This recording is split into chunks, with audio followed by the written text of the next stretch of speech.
Welcome to week 8 of Level C Math.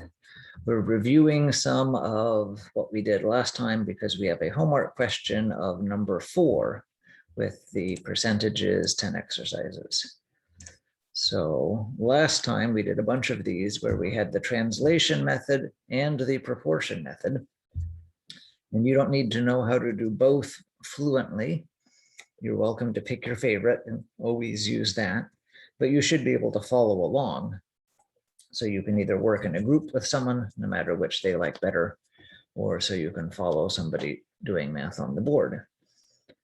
Or on a test, they might want you to critique something that's been done one way or the other. So the translation method, it was like Mad Libs. You have 3 spots, and it's always the sentence, something is something percent of something else.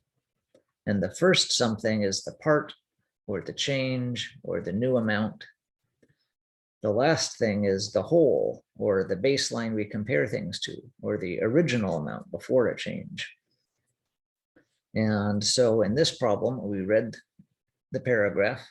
1 serving of chocolate frosted sugar bomb cereal has 7 grams of fiber, which is 29% of the recommended daily amount.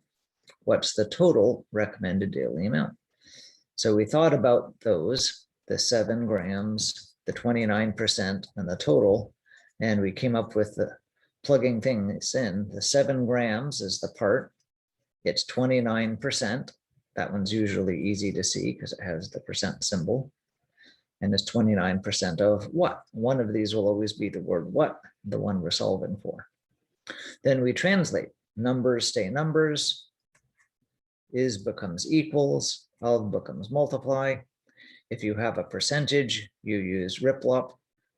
Scoot it left out of percent to make it a decimal so we could put it in the calculator. What becomes y. And then we have these one-step equations that we like. Something is attached onto y with multiply, so we divide by that thing to get y by itself, and we get an answer. If you want the proportion method, it's similar. Now your places to plug things in aren't part of an English sentence. Instead, you make the skeleton of the proportion, fraction bar equals fraction bar, and then plug things in the 4 spots there. One of those spots is always 100. So you have 3 spots that you have to think about, just like in this one. And they're the same things. The part that's a percent goes on top of the 100. And so this is now part over whole with percentages. On this side, we have part over whole, but the not percent amounts. So in our word problem, the 7 grams was the part and the whole was what we were solving for. Once we have our proportion, part over whole equals part over whole, then we can cross multiply and solve and get our answer. So let's do the homework problem that was asked using that same thing. So I'm going to do it both ways. I think it was because the question was really long and I got confused. Yes, well, that's why it's like that. But we will figure it out. So what numbers go in these 3 spots if we're doing the translation method? The first thing to usually look for is the percentage. Do they give us the percentage? No. No, so that's going to be my what. And similarly, if I'm using the proportion method, if that's what you like best, then something I don't know over 100, right? That's my unknown proportion, whichever way I write it. Okay, so now they give us too many numbers. They're trying to confuse us. I need to find the part and the whole. So what it's asking us is, what percentage of the racers did not complete the marathon? So it looks like I need the total racers in the whole and the not completes in the part. So what's the total racers in the marathon? 245. 245. So far, so good. So I'll put that in the amount for the whole. Oops. So how many did not complete? Let's think about that a little more. So did not, actually I'll do it. Did not complete. Did these 203 complete? Yeah. Yes. Did the 34 who gave up complete? No, would you just add the 38 and 4? Yes, we're gonna add the 38 and the 4. Everyone see why? So it's going to be 42.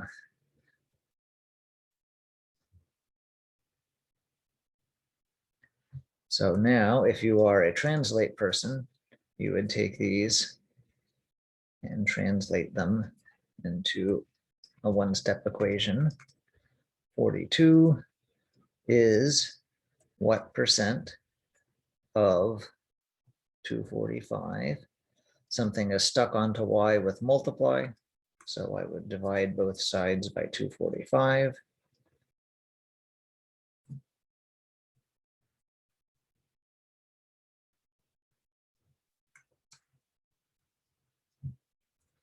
And 42 divided by 245 gives me 0.17. 17.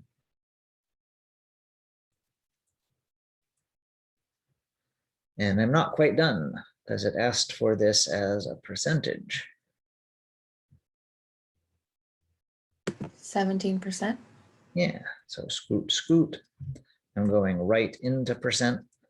So scoot to the right. 17. Excellent.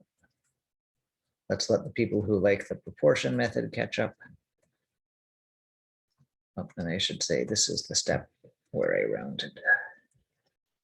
So if you were doing it the proportion way, remember we have superpowers. When we are writing an equal sign, it doesn't matter which side of the equal sign we put one diagonal or the other diagonal. If things are equal, then this thing equals that thing, or that thing equals this thing. We can write it either way. We also have a superpower that when I multiply two things for a diagonal, it doesn't matter what order I multiply those. Right? 3 times 2 and 2 times 3 are the same. So just to make things always the most friendly for my eyes, I'm always going to take the diagonal with y and put that on the left-hand side. And I'm always going to put the y first.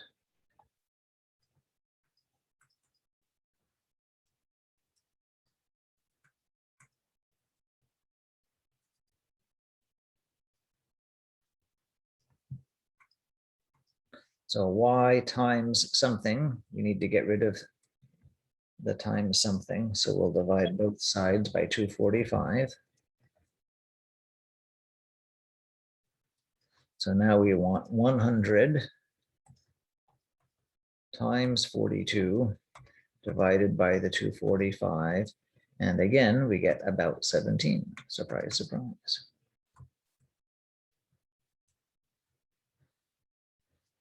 So on this side, we don't do any riplop.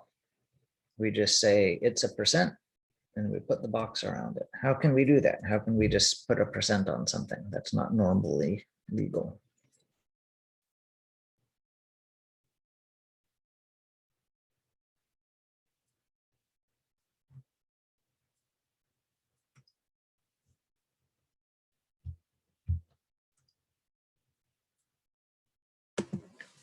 Wait, what was the question? Sorry. Why are we allowed to just put a percent on the 17? Normally we have to pay for it with riplop, so to speak.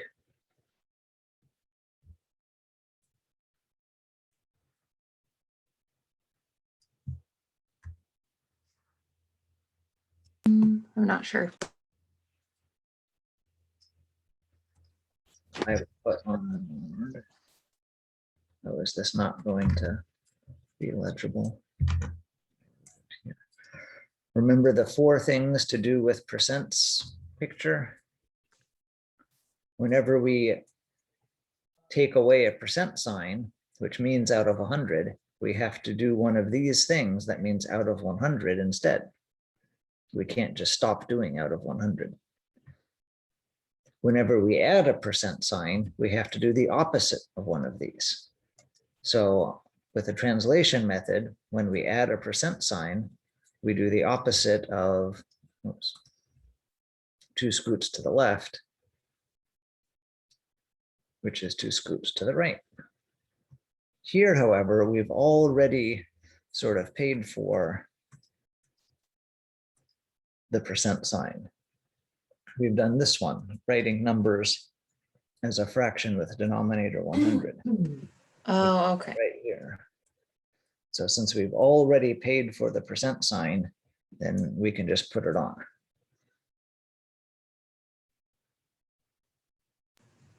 That makes sense.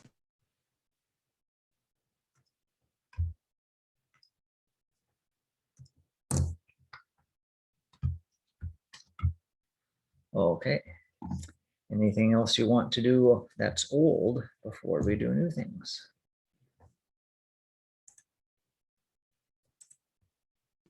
I'm good. Yes.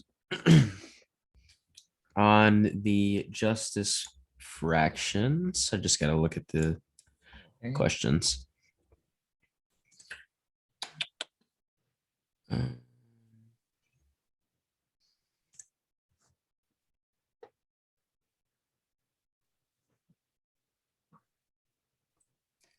Number 6 and number 10, I think. Oh, okay. Let me check my email. See what And it, I'm sure which we've one. done before on a different Jamboard. 6, I don't remember doing. So Yeah, we did 10.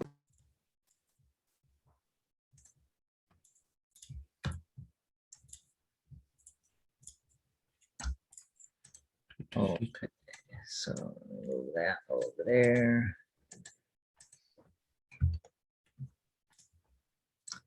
So we just saw a moment ago that we were in the 10 exercises for fractions. If we didn't see where we were in the table of contents, how would we look at this problem and know what subtopic we're from?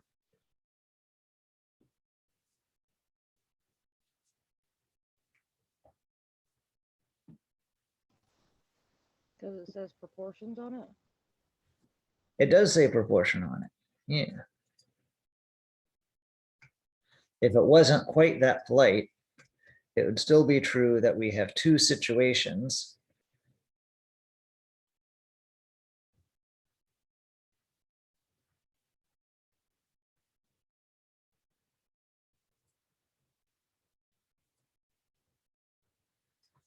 And we're saying those 2 situations have something equal going on. In one situation, they give us both numbers, 40 total and 6 lefties. In the other situation, they give us only one of the numbers, 9 lefties. And I don't know how many total.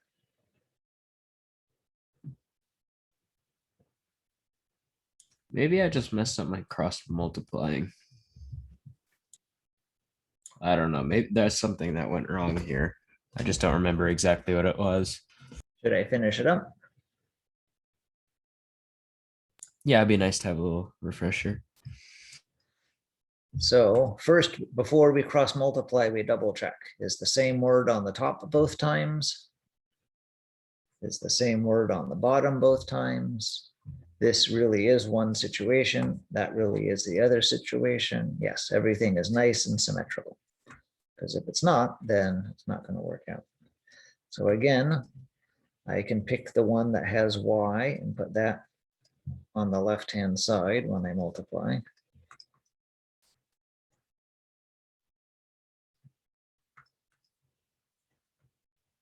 I'm going to write an extra step.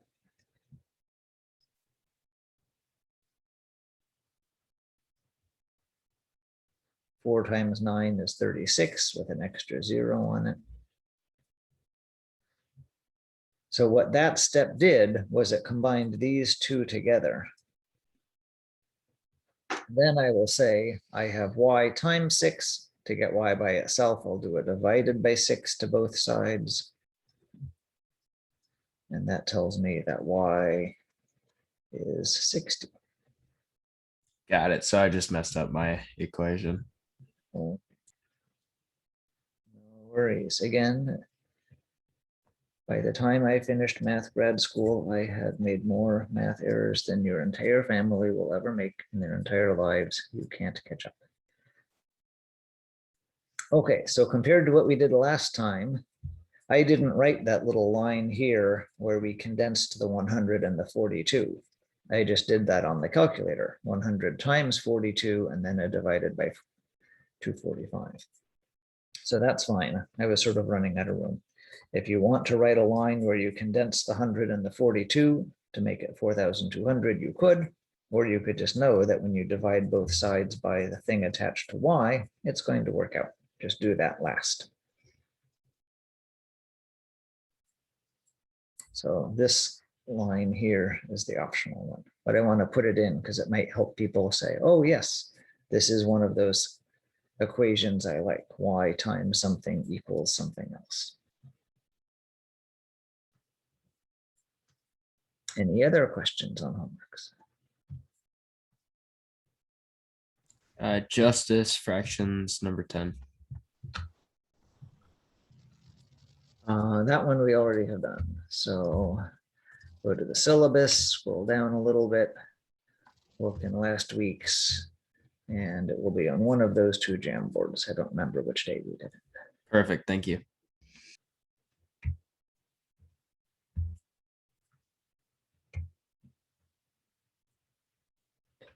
I had invited you to, over the weekend, look at the playgrounds where there's games. We played this game last time, which was a good way to review a bunch of GED geometry jargon, but it didn't really work great as a game. But these games have been tested much more and work better. Anyone want to try playing one of these? Did you look over the weekend and pick one out?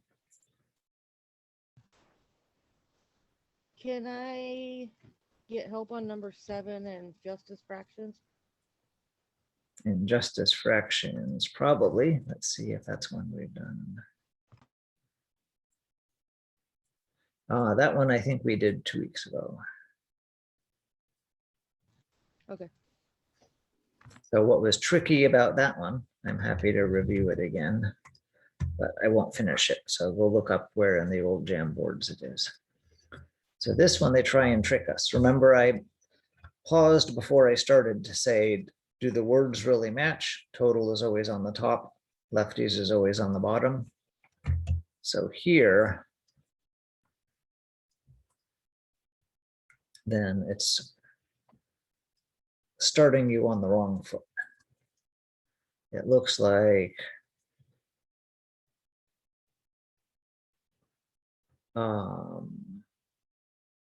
85 miles in 1 hour is going to be, it wants, and this is wrong, I'll put it in red for now, so many feet in 1.5 seconds.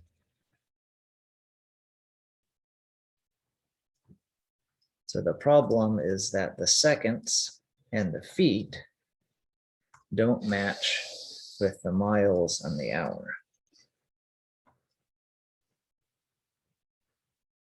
So before we actually make the proportion and do the cross multiplying and all of that nice stuff, we have to change the miles into feet or the feet into miles. And since we don't really have a number to change, then we should change the miles into feet. How do we make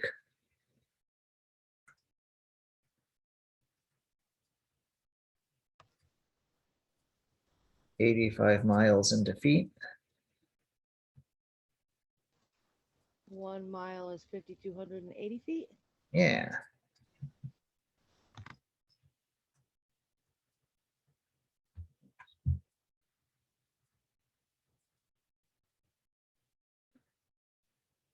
So you'll get so many feet there. And then we want to make 1 hour into seconds.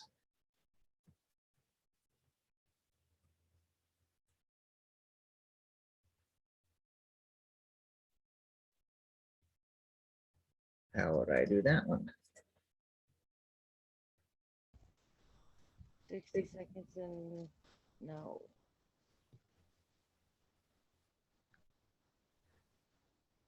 Yep, so 60 times 60? 60 minutes per hour. That gets rid of the hours. And then a 60 again, you are right.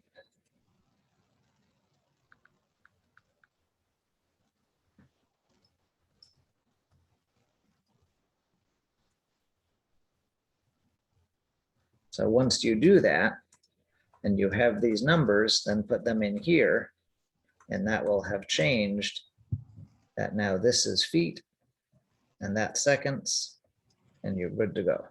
Make sense? Yes, thank you. And again, there's a different Jamboard from a previous lecture that has this all done, so you can check your work.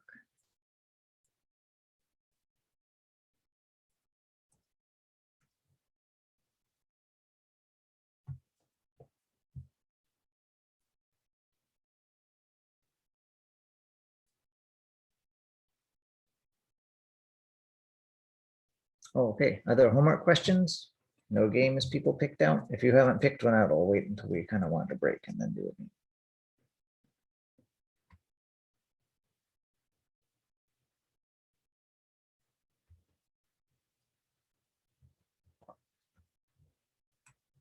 Okay, well, let's go on to measurement then.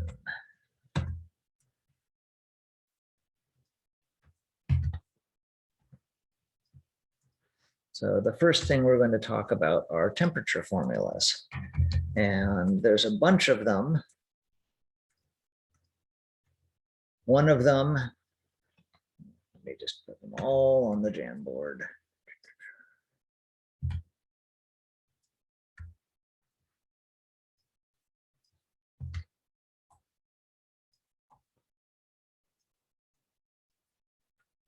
Okay. So the ones on top are what people with calculators and formula sheets like best. It uses decimals, easiest for the calculators. They're a little bit tricky to remember, but if you have a formula sheet and you're not remembering it, great.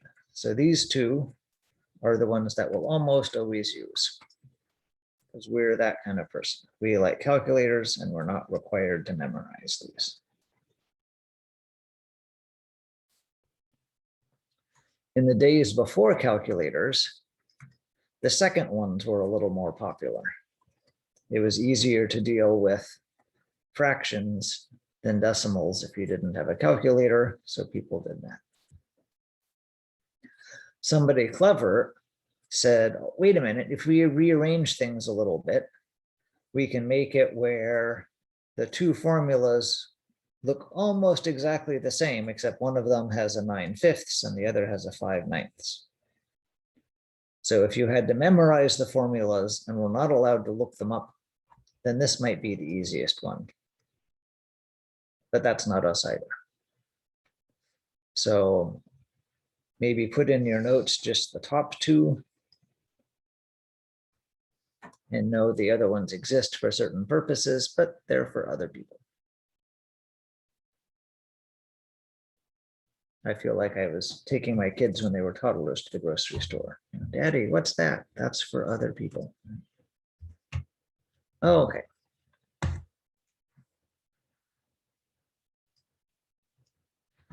How to use these is really easy. It's just plugging things in a formula. We like that. So the hot tub is 39 degrees Celsius. What is this temperature in degrees Fahrenheit? Do we want the formula on this side or the formula on that side, left or right? Left, Left. And how do you know that? That is true. because it's asking for the Fahrenheit, the degrees in Fahrenheit. Yeah, the thing you plug in is kind of the middle of the formula. And then you put all that together and it spits out the one that's by itself. You can sometimes picture it like a machine. So there's some sort of tube, right?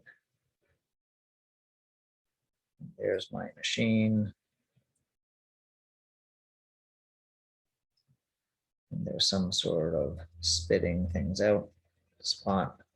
And we're going to put in 1.8 times 39 plus 32 down into the machine.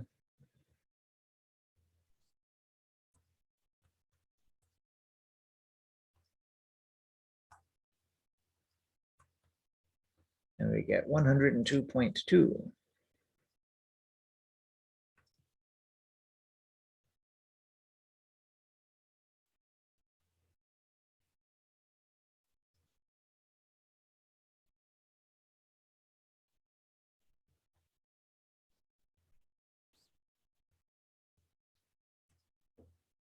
Let's do one similar, but the other direction.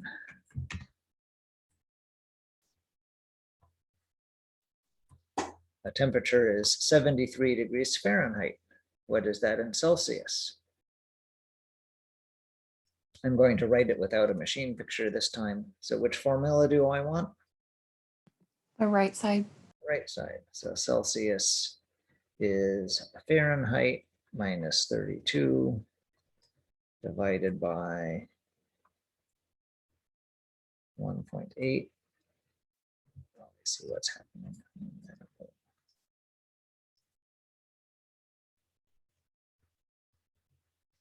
So what we're plugging in for Fahrenheit is the 73, 55.2. 55.2.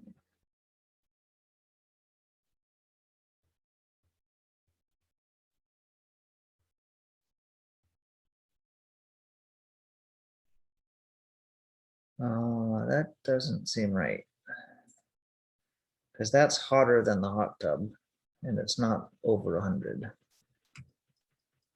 So let's double check. 73 minus 32.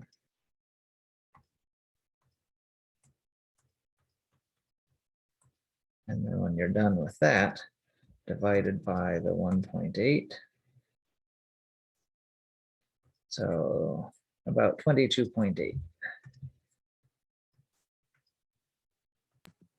I don't know how I got 55.2. I have a suspicion. It Let's didn't try- equal out. That's what it, yeah. For some reason, I did 73 minus 32 divided by 1.8 or something in it. Yeah, if we don't include the parentheses, 73 divided by 32, it'll be a little more clear on this calculator. Then, yep, that's the 55.2. So let's put both of these on the Jamboard.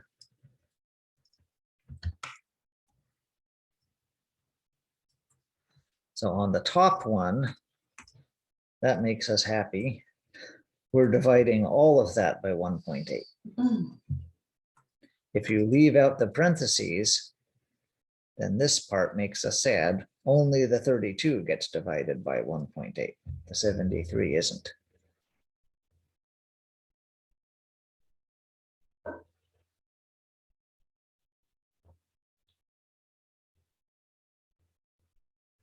So don't forget your parentheses. But that's a very common mistake, especially the first time you try these. Let's do more and you can try it.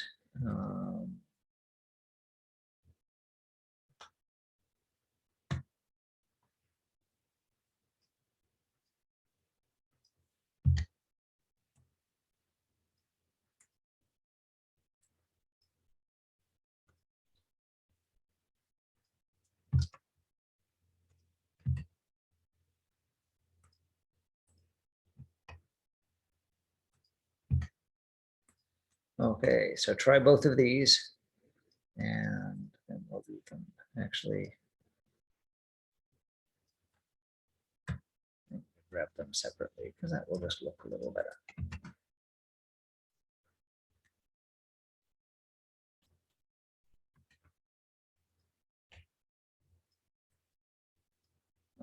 95 was first. Yeah. Okay, when you get something, put it in chat.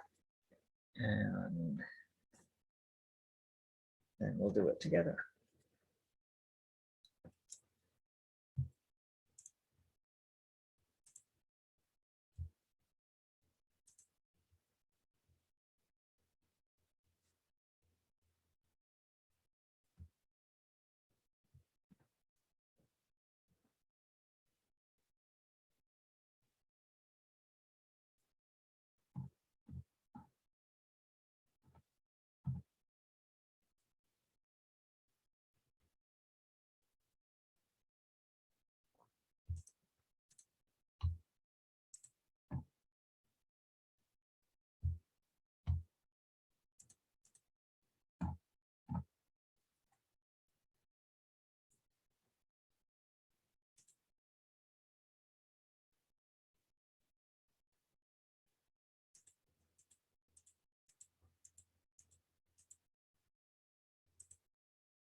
One person's done.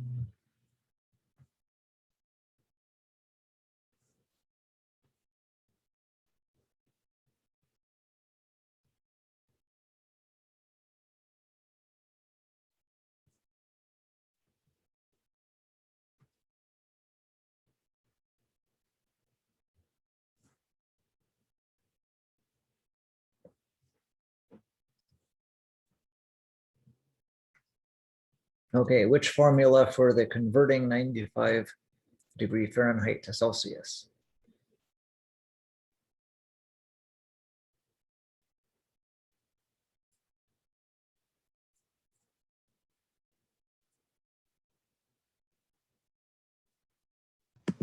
The right one. The right one, the one that starts with Fahrenheit and spits out the Celsius.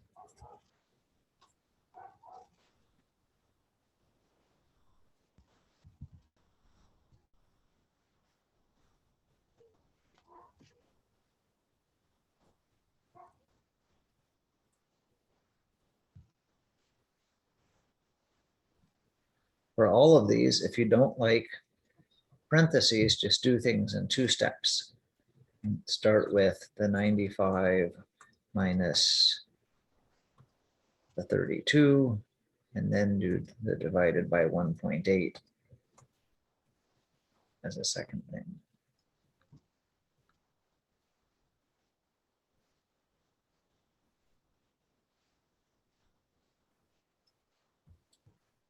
Other formula.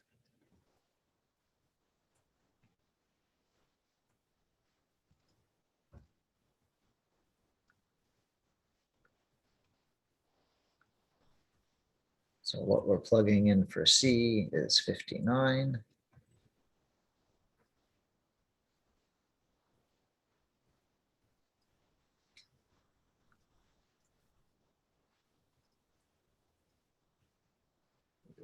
.8 times 59, and then adding on the 32. Yeah, 138. Right. Whoops, what was it? 0.2.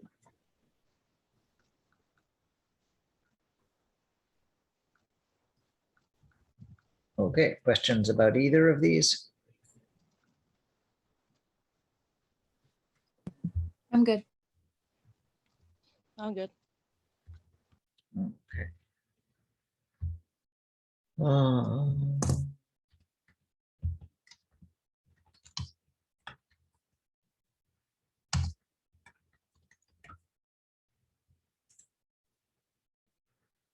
So why is it like that? Let's see.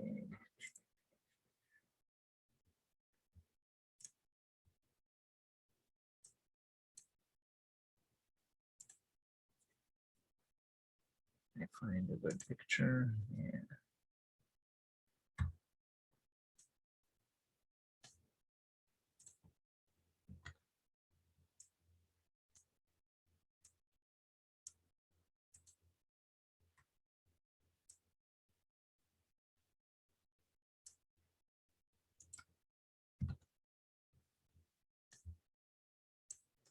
Okay, so what is happening that we get these formulas?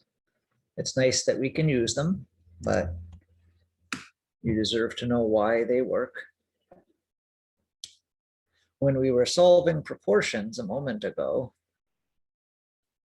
then these proportions worked, if you think about it carefully, because when the situations shrink down to zero, nothing is left.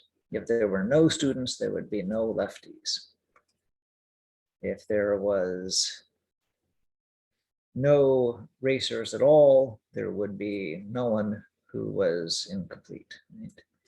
If there was no speed at all, then you wouldn't go any feet when you were braking.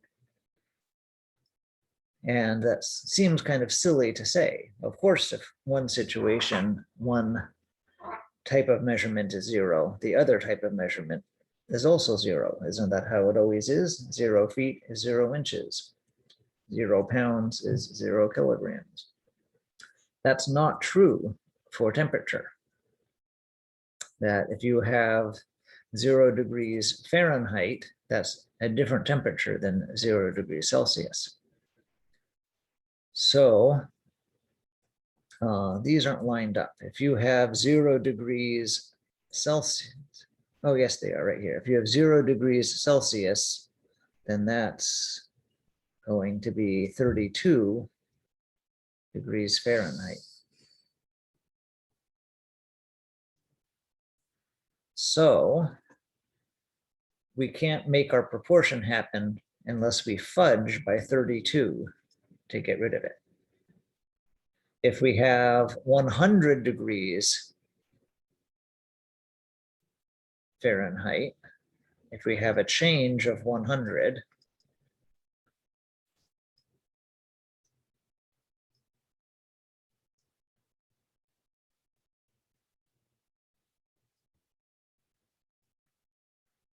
then on the other side,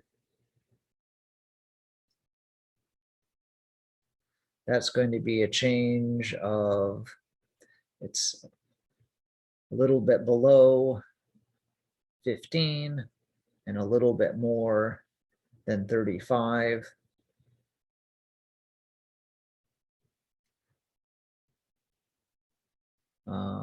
Actually, let me switch what I'm doing. I can make it clearer. If you have a change on this side of 100, oops, come on. So it's going to go off the scale just a little bit.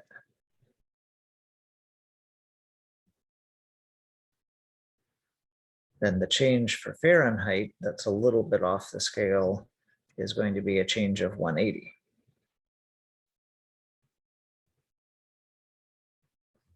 At 120 to negative 40 is already 160, and then there's a little bit more up here. So we get the 1.8 saying that if they started at 0 and it was a fair race, every time we went up 1 degree Celsius, it would be 1.8 degrees of Fahrenheit, just because there's more of those little dots there. There's 180 of them whenever we only have 100 of Celsius. Is there a reason we did that way? Yes, I will draw that too. So narrating this formula, it is saying that if I start with Celsius, I'm going to first make it bigger by 1.8. I'm going to stretch it out. So there's as many marks on this thermometer as there are that one. That still doesn't leave me at the right place because I'm still at 0 if I should be at 32. So at the end, I have to add on my 32. And people like putting the C in the middle rather than the edge, but it's the same thing. The other direction, we're saying I'm starting with Fahrenheit, but I can't stretch them until we've balanced them both to 0. So I have to first, inside parentheses, get rid of that extra 32. Now sort of the teeter-totter is even. They're both at 0.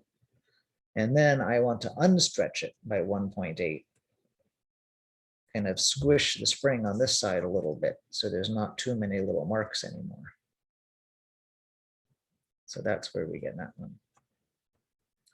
Okay, so why did we do this? It's because of this fellow Gabriel Fahrenheit. He started out inventing a thermometer. And has anyone ever played with a protractor? One of these plastic half circles.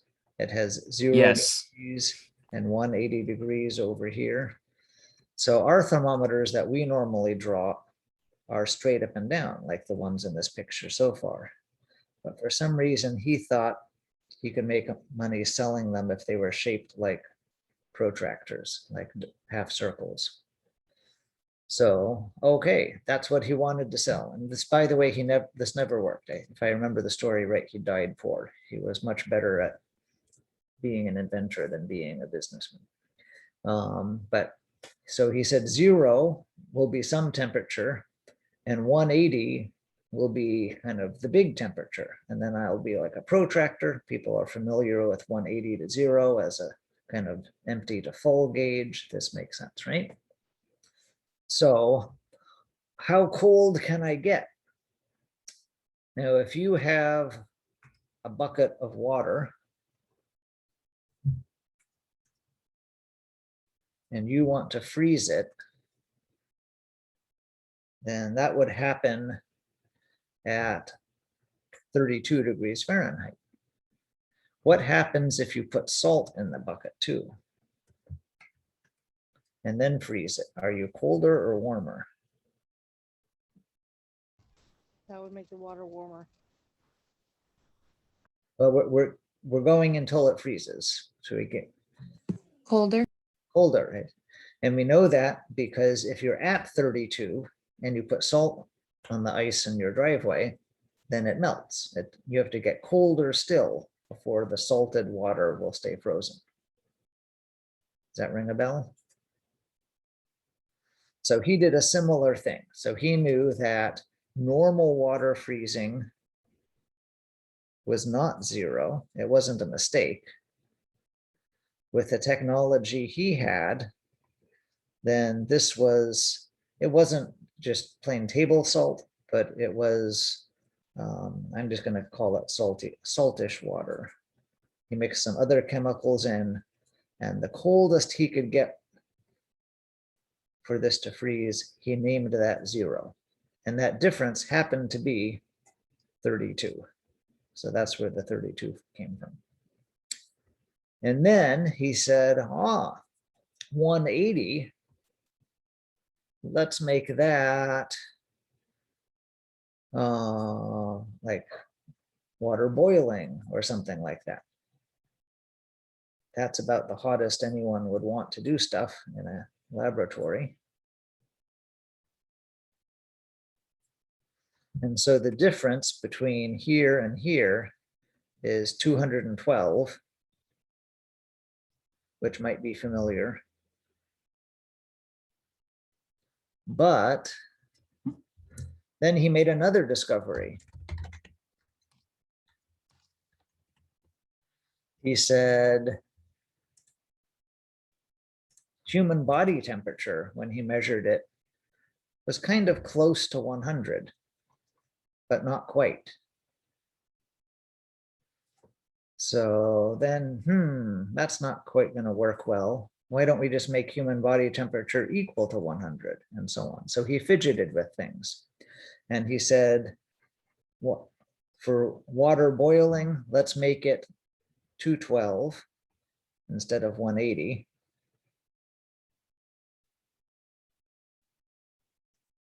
And then human body temperature will be about 100 instead of something close to 100.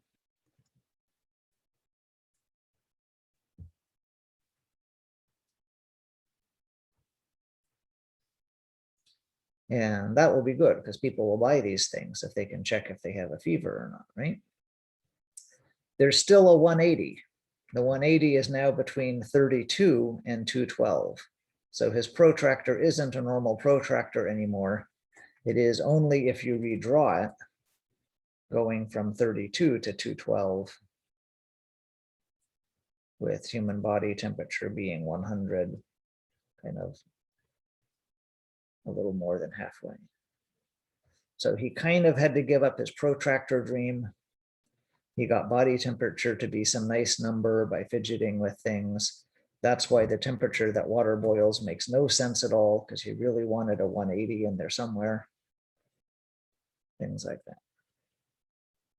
And of course, human body temperature isn't exactly 100. That was another technology error. He couldn't get it quite right. Later, people invented Celsius, and they just said, yeah, we will do things sensibly because we are French. 0 is water freezing, 100 is water boiling. Everything else works out from there. Ta-da! Is that a good history lesson? Yeah, thank you. You will never have to be able to reproduce that on the spot unless, like me, you become a math teacher. But you could look it up, History of the Thermometer, Gabriel Fahrenheit. Just don't take your business lessons from him.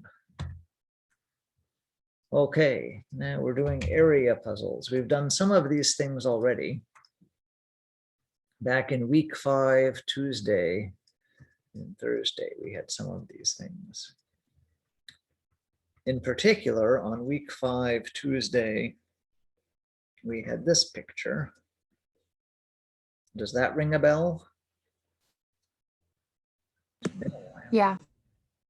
We had to say, what was this edge? Ah, it was this one plus this one. Or what was this edge? Ah, it's this one, but then you take away that and you see what's left over. And then for perimeter, we were just walking all the way around. So we're going to do more of that kind of thing.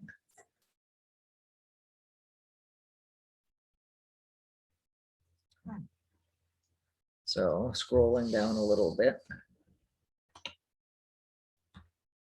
I'm going to find the perimeter and area of something that is deliberately similar.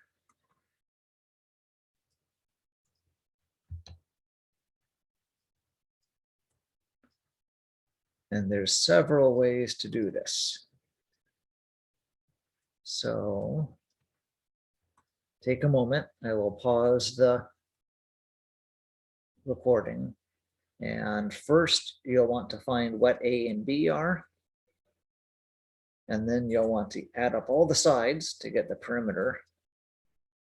And you'll want to find the area, and you'll have to make pieces out of the shape because we can't find the area in one step for something that's shaped sort of like a cleaver. So do that a moment, and then I will check back in. Let's check in just about A and B. So how big was the top side? What numbers did you need to use? 6 inches. And how did you get that? I added the 4 and the 2. Yeah, this distance plus that distance, the 2 and the 4 was the same as all the way across the top. So that one is a 6. And actually write it above so it looks better. Okay, so that one is 6. How about the green one?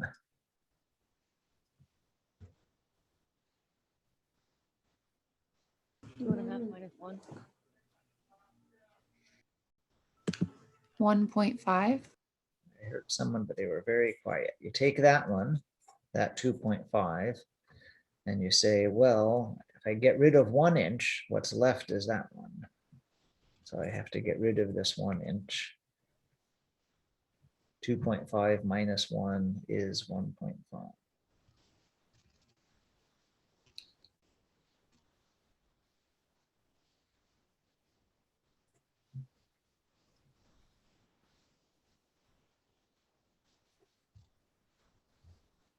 Okay.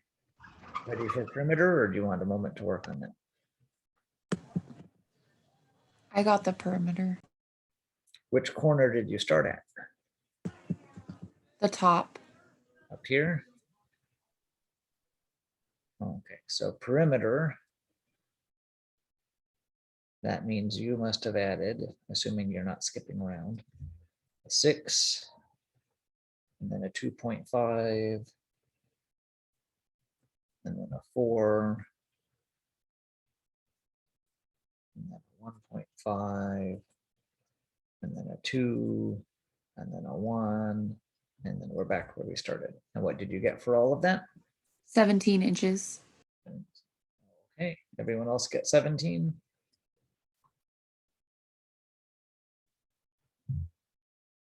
Yes. Okay, for the area,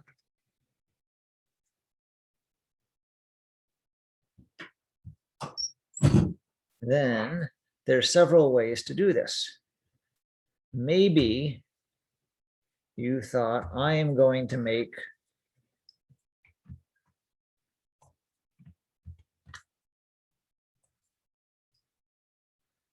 the shape look like this. I have one thing over here, and I have one thing over here, and then I add them together. Is that how some people did it?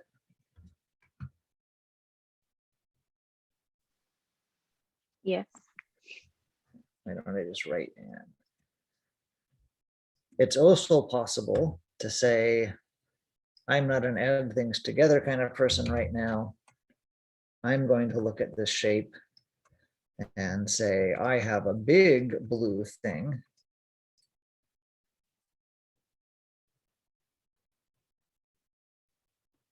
And that's too big. How much is it too big by?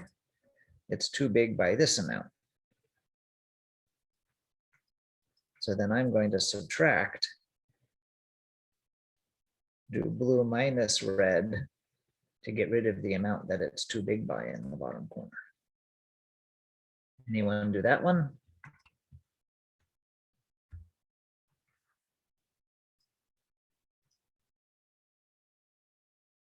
Nobody. Okay. Are you all first picture away? 3 inches? 3 Then square inches. the last thing that I've never seen anybody pick, but you could, it would work just fine. You could say, I also am adding 2 rectangles, but I'm going to draw my line differently. And I'm going to add a top and a bottom rectangle. But I've never actually seen anyone pick that. For some reason, this fits our brains better for me. Okay, so I'm going to write down that I have a blue thing plus a green thing. Both of them are length times width.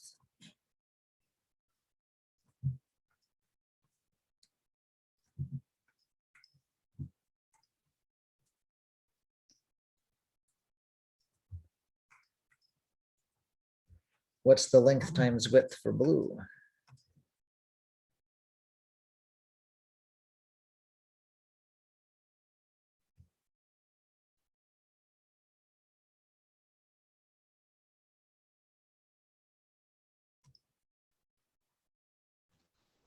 Two.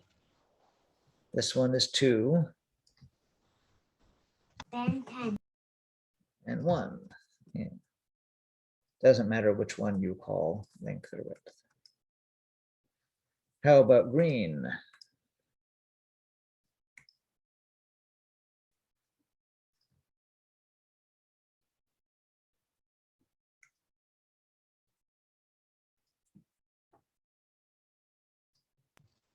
You need a distance across the bottom and going up and down the side. 2.5 times 4. Yeah, that's the 2.5 and that's the 4.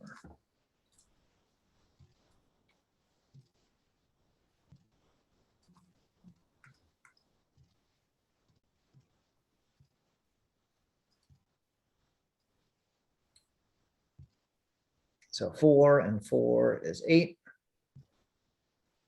Half again of 4 would be 2 more, so that's 10. And we get 12. How do we label our 12? Square inches. Square inches, great.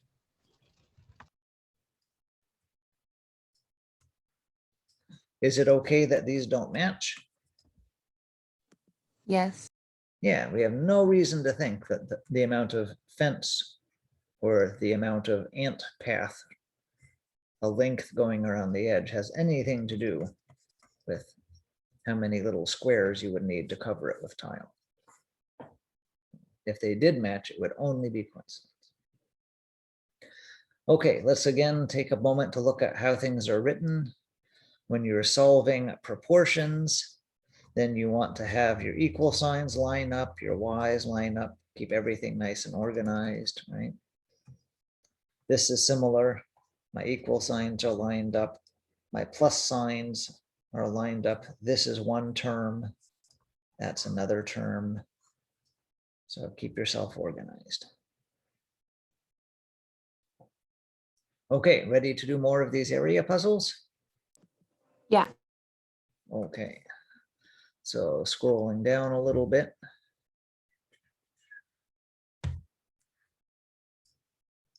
This looks like a house.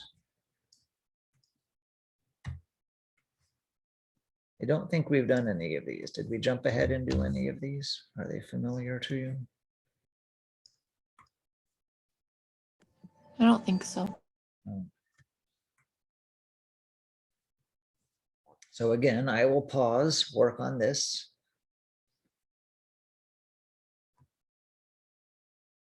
And then we'll check back in.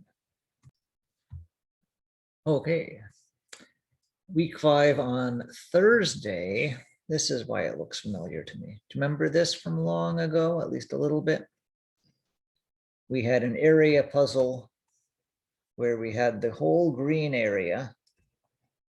And then we had to take away the red part and the blue part and find how much was just grass once we got rid of the house. And we talked about drawing these different little pictures first before plugging things in. So we're going to do that same thing with this puzzle.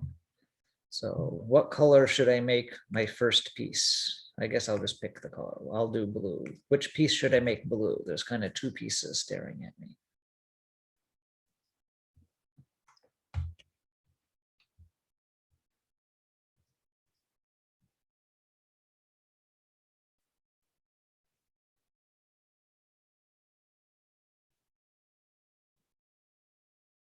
Maybe The square. square. Okay, so my square is blue.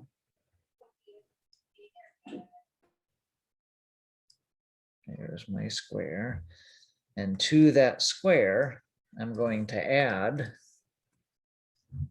now we'll use green, the other one, the triangle.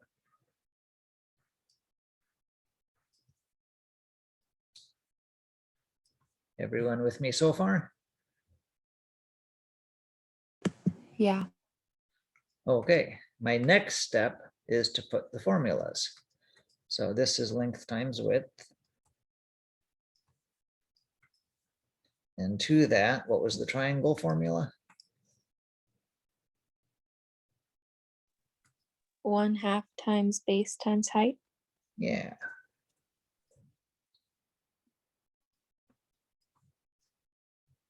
And then finally, we'll plug things in. What's the length and width of the square? It's 12.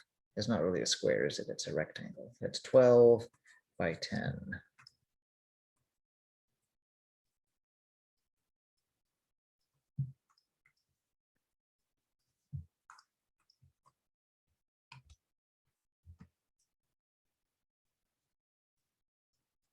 And for the triangle, the base is 10 again.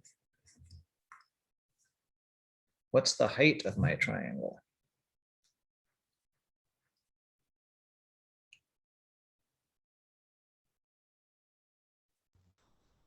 Well, 8.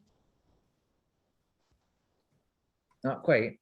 If I go all the way up and down, it's 18.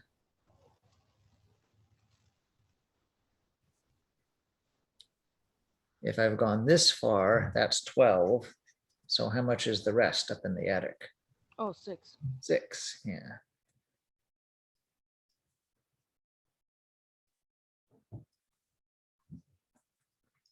Okay, so 12 times 10 is 120. Half of 10 is 5 times 6 is 30. So altogether, we have 150, and this is going to be square inches.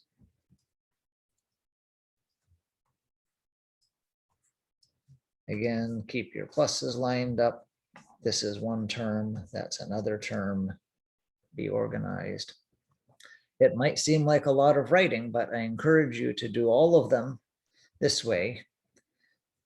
Your first row on your paper, your first line on your paper has no letters, no numbers, it's just shapes. It is your plan. I have the square and the triangle, and I'm adding them together. I have a little rectangle and another rectangle, and I'm adding them together. On your second line, then turn every shape into an equation. On your third line, plug everything in. And then you can go from there. If you skip ahead, if you were to try and start with the equations, or especially if you're trying to start with the measurements, then it's easy to make a careless mistake. So it's worth it to do everything very carefully. Plan out your strategy, turn all the shapes into equations, and then finally, as a third step, plug things in.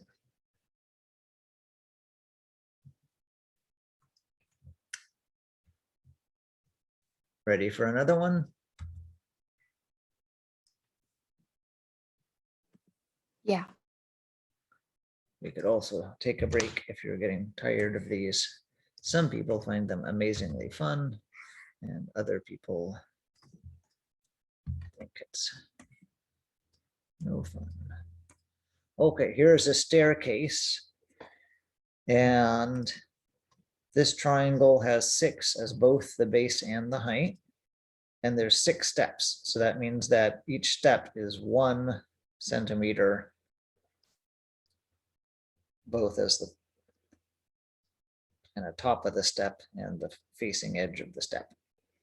With only 6 centimeters, this must be steps like in a dollhouse or something. It's tiny, but that's okay. So what's the area of the whole thing? I'll again pause for a moment. I'm unpausing for just a bit. What is our plan? We have, let me see if I can make this thicker. The big blue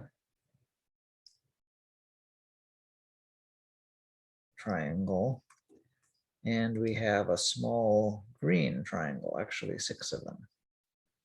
So what's my total area going to be?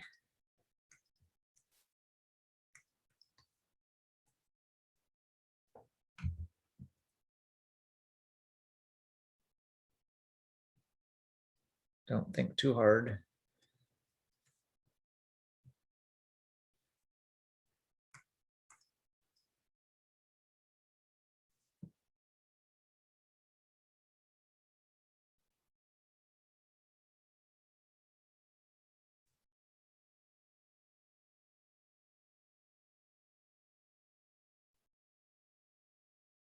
Am I adding things up or subtracting?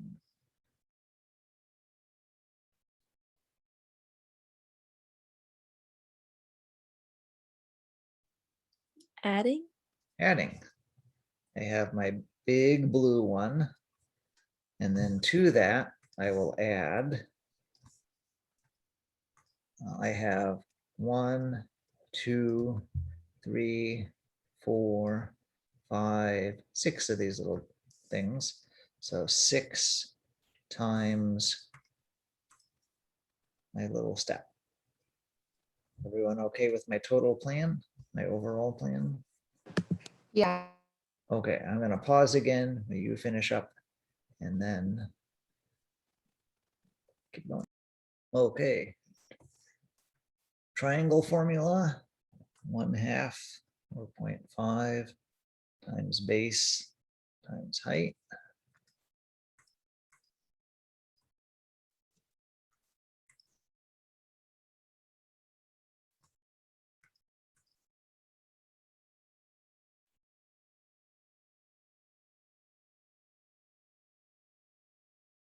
So what's the base and height for the blue one?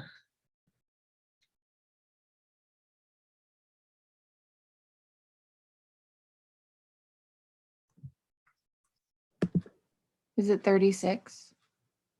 6 times 6 will be 36. I'm going to write it first as 6 times 6. Yes. So 6 times 6 is 36. Half of that would be 18.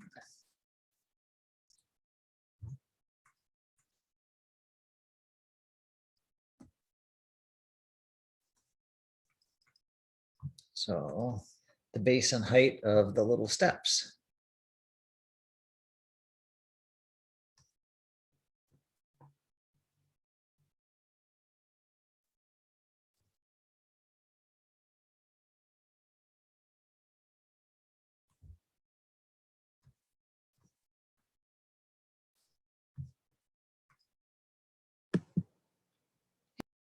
Is it 6 times 1?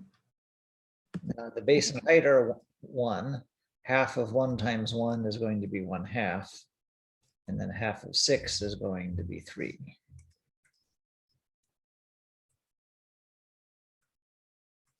Write it all in black.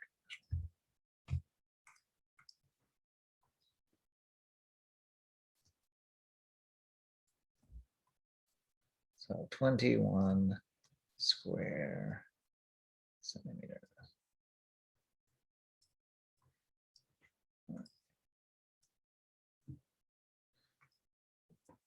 I want to point out that we have different things going on with these 3 numbers. This number is from the picture.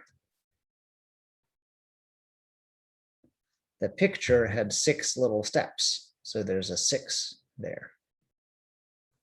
This number is from the formula.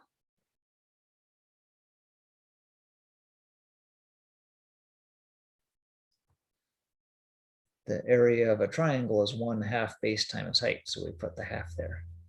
We didn't chop anything in half in the picture. There's no measurement of something as 1/2 centimeter. That half is there just because the formula is 1/2 base times height. And then these 2 are measured. We could have had the same picture, but somebody changed the measurements. But that's what was measured this time. So keep in mind when you're doing these, the different kind of flavors of numbers. Which ones is because something appears in the picture more than once? Which one is because it's part of a formula? And which ones are because that's what the measurement were, a 1 and a 1 for all of those.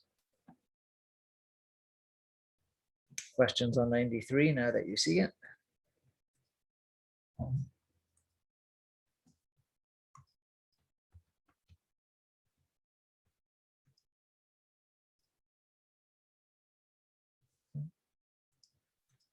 So the next ones is this one with a building. Try this between now and Thursday. And it's a little challenging, so there's a hint if you need it. There's show hint before the answer. Since we're on the theme of these area puzzles, the queen of them is Catriona Shear. And she's published a book and she makes all these interesting ones. If you like these things or someone in your family does, then investigate that. Ones that only involve rectangles, the fellow who's the king of those is Naoki Inaba. And he again has a website and a book if you or someone you know likes those.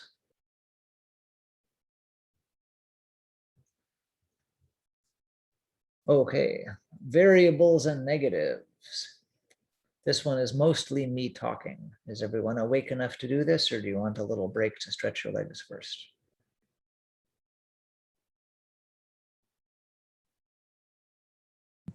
I'm good.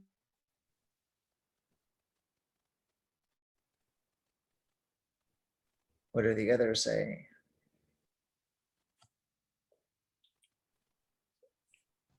I'm good. I think I'm fine. Okay, don't fall asleep. This is a little long, but we need to know this. Okay, we're looking at a number line. We're talking about negative numbers. They're numbers less than 0. So on the number line, I put -5 to the left because I'm counting farther away from 0. If I want to do this on the Jamboard,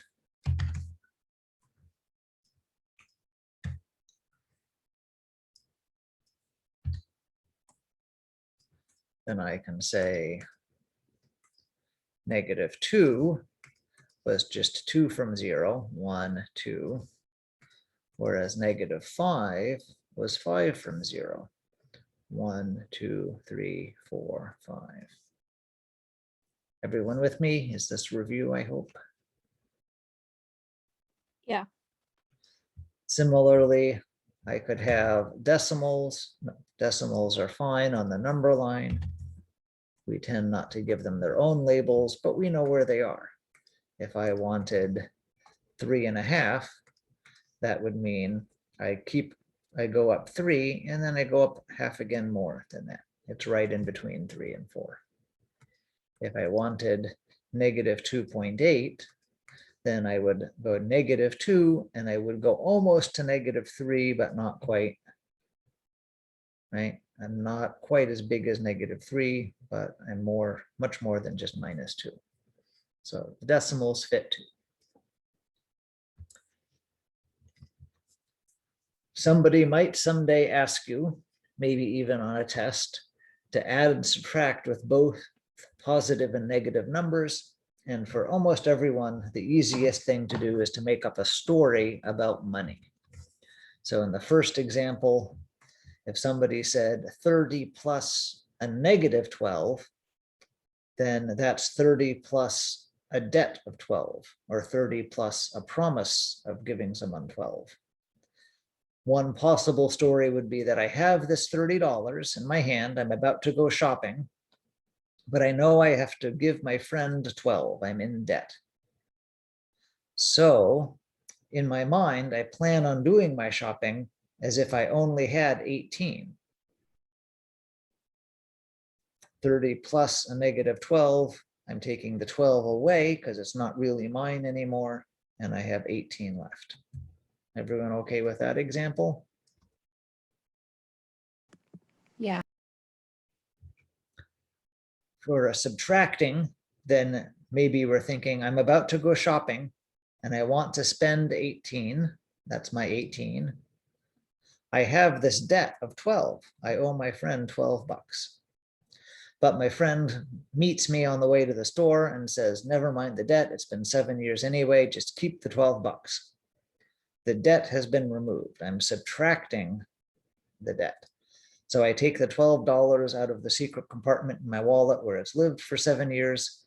And I say, oh, thank you. And then I put it back in the main compartment of my wallet. And now I have 30 bucks. Right? I have taken away a debt. That money is actually mine to spend again. I'm adding it to the 18. Does that example make sense? Yeah. Some people, instead of money, like to picture a cliff, and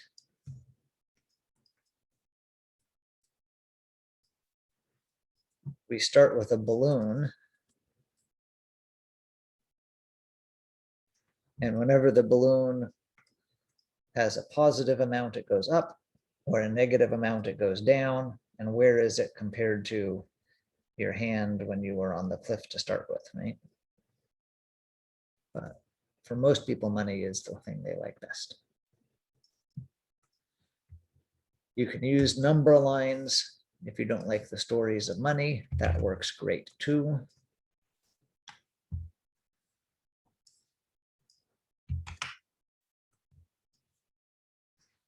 So in this story, the 4, so either I'm starting at 4 or I count up to 4 from 0. same thing. Then I do -6. So I go down 6, 1, 2, 3, 4, 5, 6, and I'm here. Then I'm going to add a debt of 3. I say, oops, I owe my friend $3. Now I'm really in trouble. Then somebody else that I already owed money to cancels a debt of 10. So I have more money than I thought by 10. 1, 2, 3, 4, 5, 6, 7, 8, 9, 10. And finally, I spend $2, get something small like an ice cream cone, and 3 is my final answer. Does that kind of number line story work for people too? Yeah.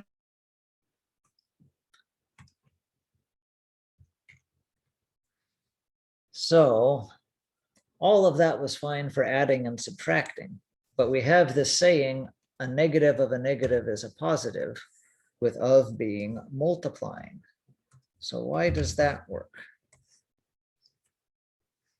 Let's think about that. We're sort of getting back to the beginning of our math class where we did a whole bunch of stuff that people had taught you before, but maybe not as well as they should have. Is there anyone that's never heard the phrase a negative of a negative is a positive before?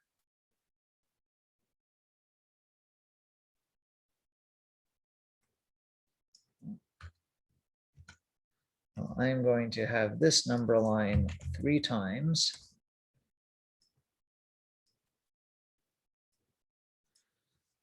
Let's do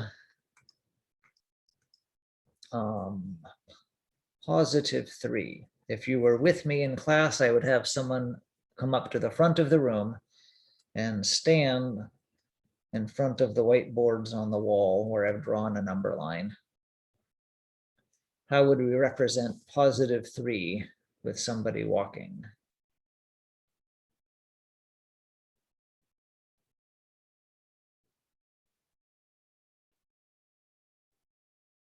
Don't think too hard.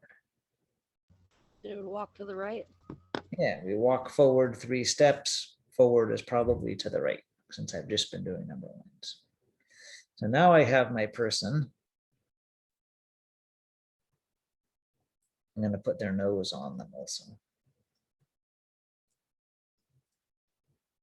I want them to have -3.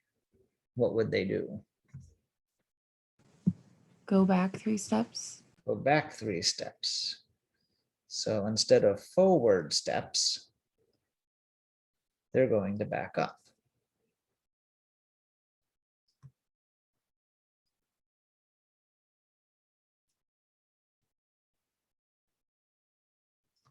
Everyone with me so far? Yeah. So now I'm going to have my person. Oops. And I want a different way to do -3. We're not allowed to take backward steps anymore. What will we do?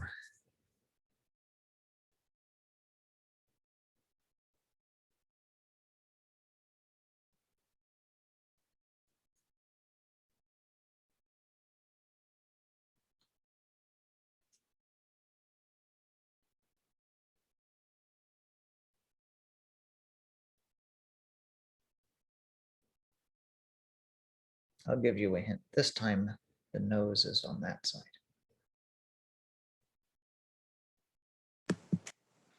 Go forward 3 or to the left. Yeah, first the person turns around to face the other way.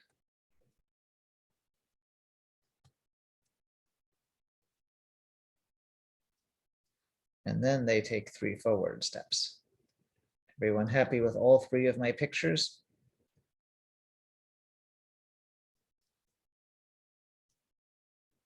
I really wish Yeah. we're having a live action audience here. Okay, so back to our topic, a negative and a negative. If we do 2 negatives at the same time. So picture our person standing at 0 on the number line, and they do both negative things. First, they turn around and then they start taking backward steps. Where do they end up?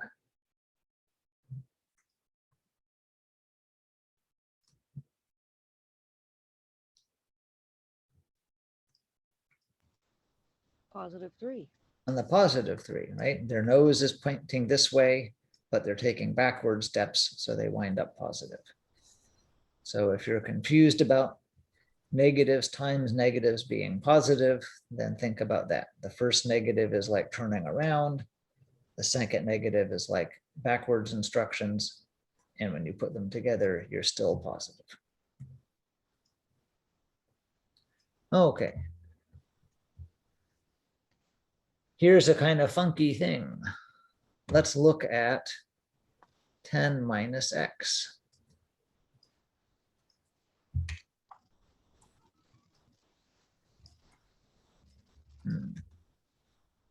It's a little ugly.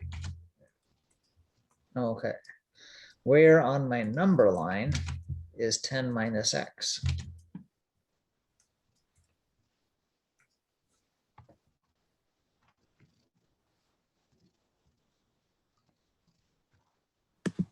Is it on the 10? Or the, No, if I wanted it to be 10, then if x equals 0, then sure, 10 minus 0 is 10. So it could be there.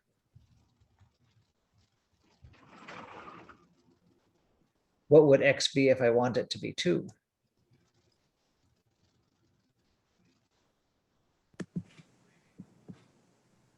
8?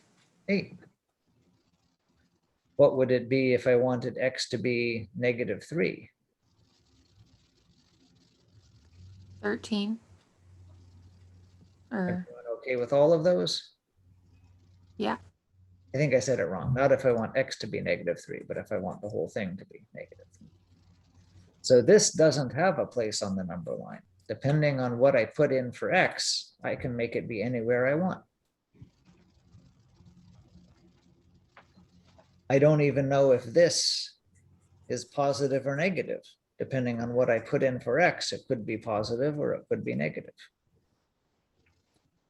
Does that make sense so far? yeah, that makes sense. So in the same way, if we have something like 5 minus x or 7 minus x, we don't know any idea what those are. They both involve subtraction, but that doesn't mean they're positive. It doesn't mean they're negative. It doesn't mean they're bigger than 5 or less than 5 or bigger than 7 or less than 7. They could be anywhere on the number line, depending on what we put in for x. So maybe at one point in your math career, somebody drew something on the board that was that 10 minus 5 was different than 10 plus a -5, and they had this sort of floating in the air symbol for negative numbers. Has anyone seen that? I kind of remember that. Yeah, hopefully you haven't seen it in a long time, because this only works for things we measure with rulers and so on. Ah, this is 5 inches in the other direction, or this is 5 pounds lighter than I was yesterday on the scale, or something like that. Once you get to algebra with numbers like x's, you don't know if things are negative or not. That's not a meaningful thing anymore until you plug in your letters. So to have a specific symbol that means not subtraction, but this thing is negative isn't useful anymore. So that's why real math always uses a subtraction symbol instead of this little floaty negative thing. So if you've seen this but forgotten about it, don't let me remind you, keep forgetting about it. But if you've been bothered, wait a minute, what happened to the little floating negative symbols that someone taught me many years ago? Then that's why, because if you're only dealing with measured amounts, then these two are the same. But once you get to algebra, the idea that I have something I know it's negative, that's an obsolete idea. We don't know if this is negative or not. Just like we don't know if X itself is negative or not. Okay, and that's the end of the justice things.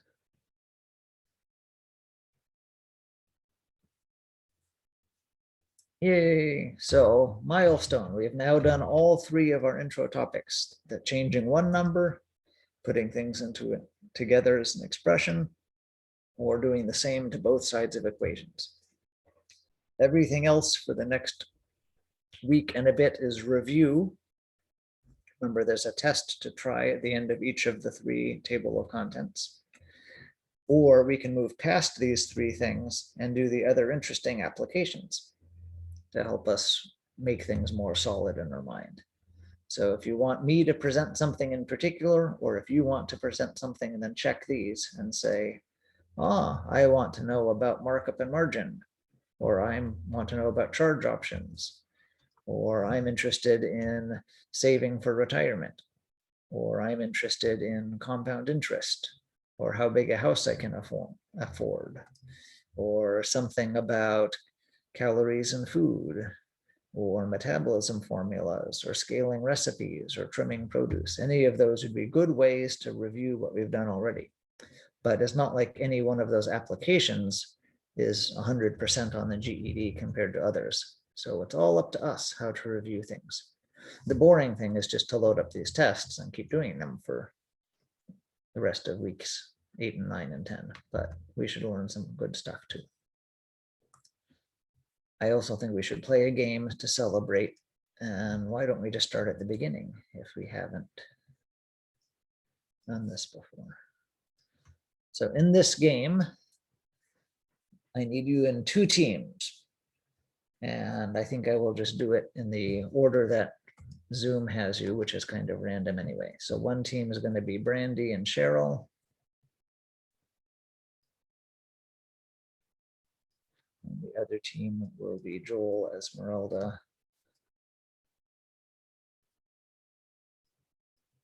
and you'll shout and work together. So what's happening is there's an ogre and a house. Many old fairy tales had ogres, and these weren't the friendly green ogres. These were scary monsters. They ate people, and they especially liked to eat children.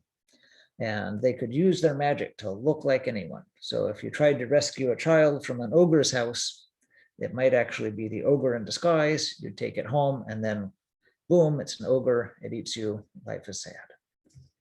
So this is a game about one ogre and one house. And there's children from 2 kingdoms that are captured and need rescuing. And the kings and queens ask the magician, can you take away the ogre's power to disguise itself? And then we can be more safe. And the magician says, no, the best I can do is make sure that only the last child is really the ogre. And all the children you rescue before that are real children, safe to rescue. So on your turn, you can rescue 1, 2, or 3 children. Let me put this here. And your job is to leave the last child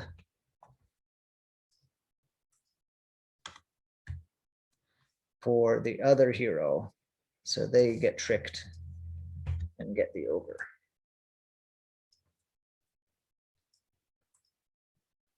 So I'm just going to take a bunch of shapes. I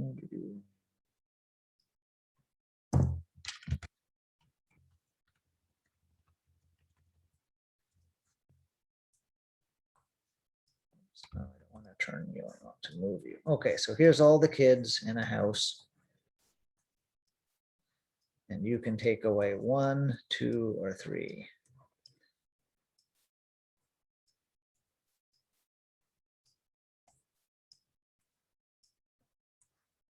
Okay, Brandy and Cheryl, how many kids are you going to take first? 2. 2. Okay, 1, 2 are rescued. Joel, Esmeralda, Emily, how many kids are you going to rescue? 3. 3. I used to do this with my kids' elementary school classes. You could picture us actually moving children around, acting out the story. Okay, Brandy Cheryl. 3. 3. Okay. Other team. 3.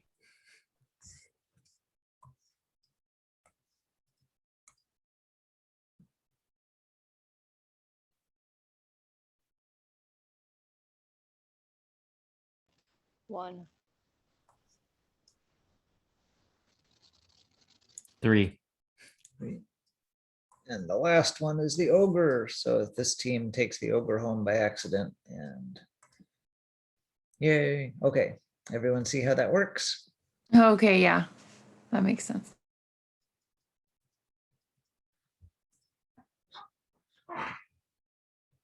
Okay, team 1, since you lost last time, you go first this time. 3.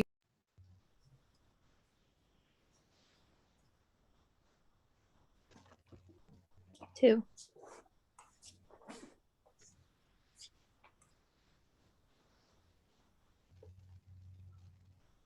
3.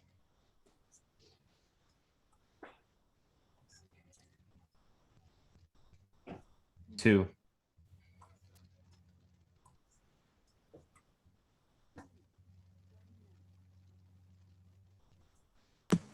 3.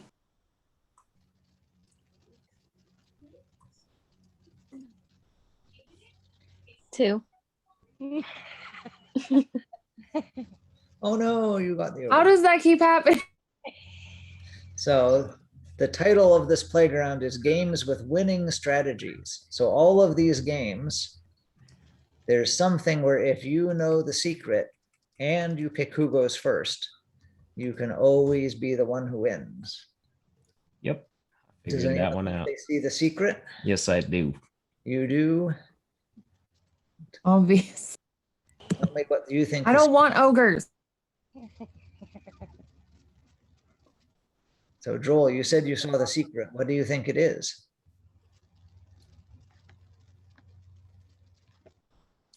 Leave the last. Oh God. I don't know. It's just like it's in my brain. I can't put it to words. Okay, I just What's know. your secret? play this more. Thursday might not be enough time, but maybe Thursday or certainly a week from today, then I can give away the secret to this one if you want. You want to try a different game or do you want to go on a quick break before we do more homework?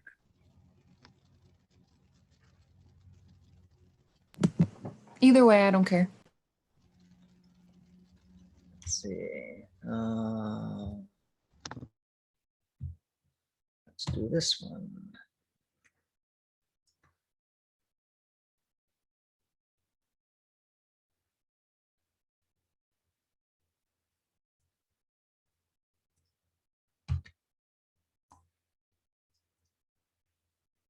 Okay, so I need text boxes with 1,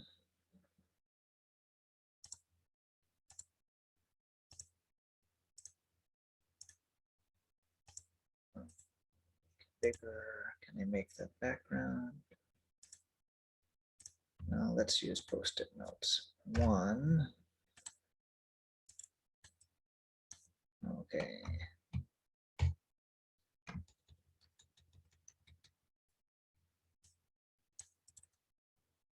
2, 3, 4, 5. Oops. So the game, this is the game 15, and you're going to take turns claiming one of these numbers. And your job is to get to 15 using 3 numbers. Whoops, wait a minute, I have too many. You don't count to 15, you only count to 9.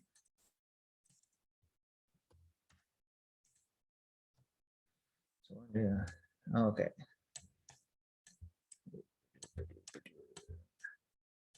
Should we mix up the teams a bit?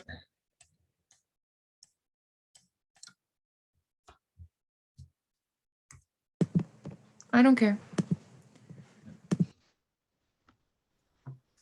Let's have Brandy this time be with Emily and Esmeralda. We'll put Cheryl and Joel together. I'm doing that just because Brandy and Cheryl have their cameras on. So this way each team has one person with a camera on, if that helps with facial expressions. Okay, so pick one of these numbers each turn, and if any three of your numbers add up to 15, you win.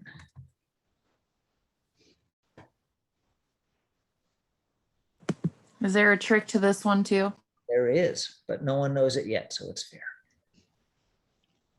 Are we just picking numbers? Yep, Who goes first? Can you repeat the rules again? yep. So Brandy, pick any number. 5. 5, okay. So this team has 5. Then the other team is going to grab a number and back and forth. And if Gotcha. 3 of your numbers add up to 15, you win. Okay, did you really want 5? Sure. Sure, okay, so you have 5. Other team, 9. 9, okay.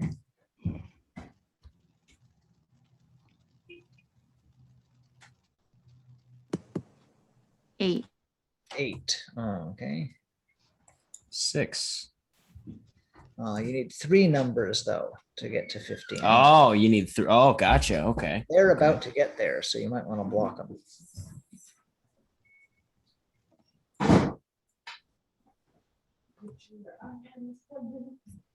Two. So he just blocked you, right? Stole my 2. If you had the 2, you'd be happy.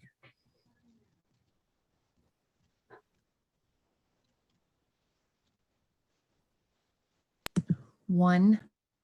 1, you could get the 1, but Cheryl and Joel are about to win too. Now it's your turn to block them.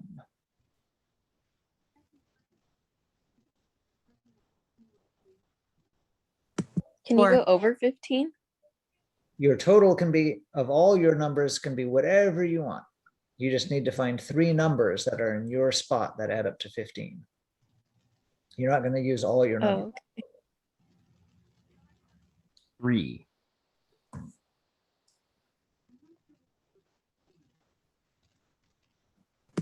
Does someone else want to go?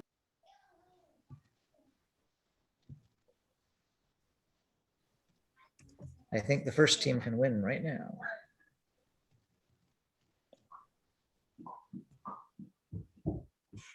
six. Yep, because the 5, the 6, and the 4 make 15. See how that works? What?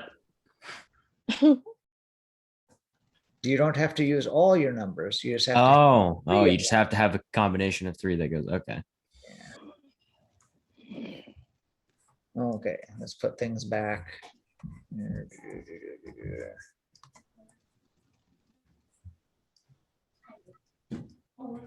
Okay, Cheryl and Joel get to go first because you lost that game. Cheryl, you can pick. 3.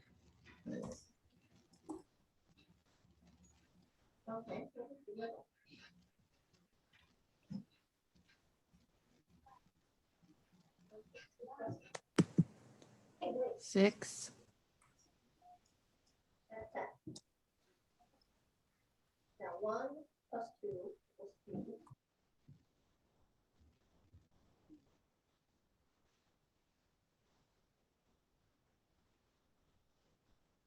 Nine. 7.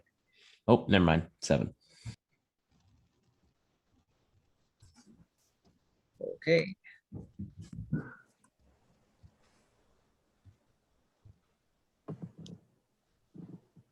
Emily, do you want to go? Sure. 5. she blocks them with 5.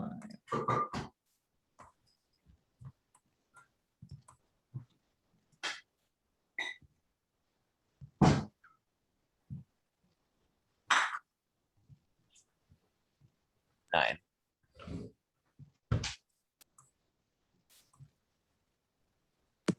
Four. Yay, they won. I don't like this game. Okay, so this is another one where this one I actually have a hint for. So maybe on Thursday, if you've tried it with your friends and family, I should put these back in order, huh?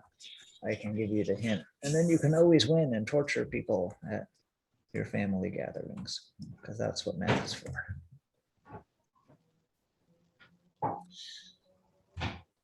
Okay, back to here.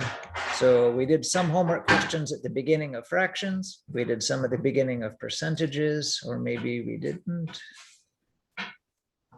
Yeah, we did. We did number 4. So now we want to make sure we're good at measurement, which was our thing that was new today. So let's take either be done, because it's 8 o'clock. If you're falling asleep or starving, or your kids like mine are noisy, or I'll see you in about 5 minutes and we'll have 15 minutes for working on these. Look at them and see which ones you want to do. I'm gonna leave early because I gotta give my kid a bath. So Sounds good. I'll Bye-bye. see you next week. Thank you for being with us. Yep, I gotta go too. I gotta attend to family matters. Okay, well, there will be a recording of the last 15 minutes if anyone sticks around to work on these. Alrighty, thank you very much. Have a good night, guys. You too. I'm here. We're going to draw 2 pictures for the measurement area puzzle 10 exercises. Then 2 of them are a little bit odd to see without a picture. So the first is that we have a square with sides 10 feet long.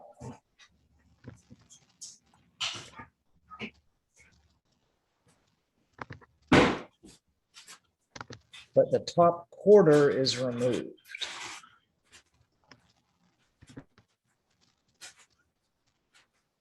So what is the rest of the area? So what's all this part of the square below that part that's been taken out?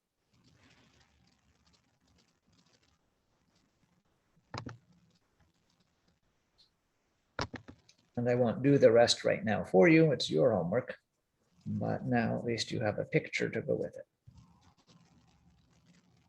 Okay, I clicked on the participants and now I got this window up here that I don't know how to get rid of. Then for the next one, number 4, there's a circle of radius 6.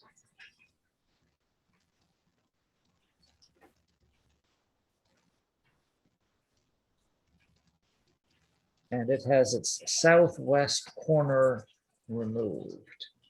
So we're going to take this corner and get rid of that. So we want to know the area of all the rest of the circle. Pardon my not very circular artwork. But that's the amount for number 4. Is radius half of a diameter? Yes, radius is half. So the 6 is from the center out, not all the way across. Okay.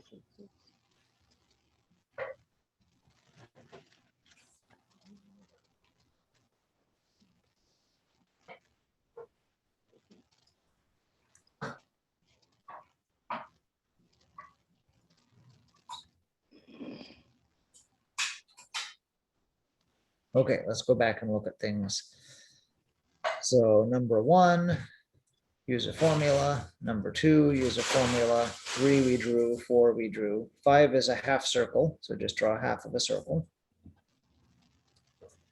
Number 6 is, let's do that one too. Slightly hard to describe, but we'll do it.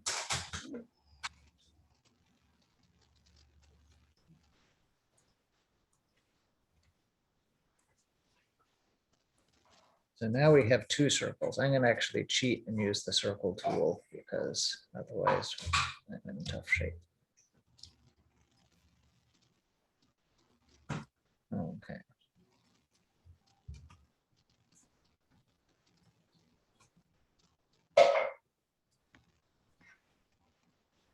So we have two circles with the same center. And the sidewalk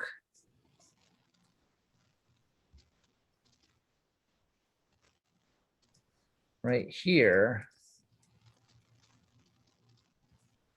that's 2 feet from one side to the other. So whatever the radius of the big one is, it's 2 feet bigger than the radius of the small one.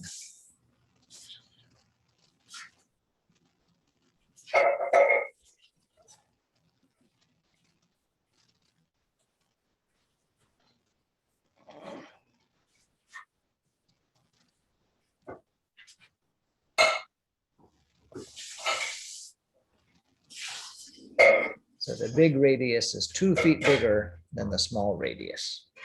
And then you have to figure it out from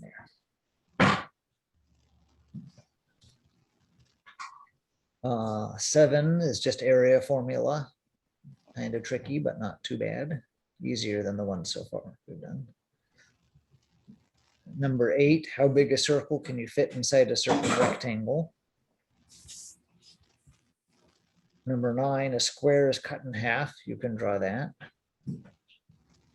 And then number 10 is just a circle. It gives you the circumference. You can find the area. So those are the 3 tricky pictures, 3 and 4 and 6.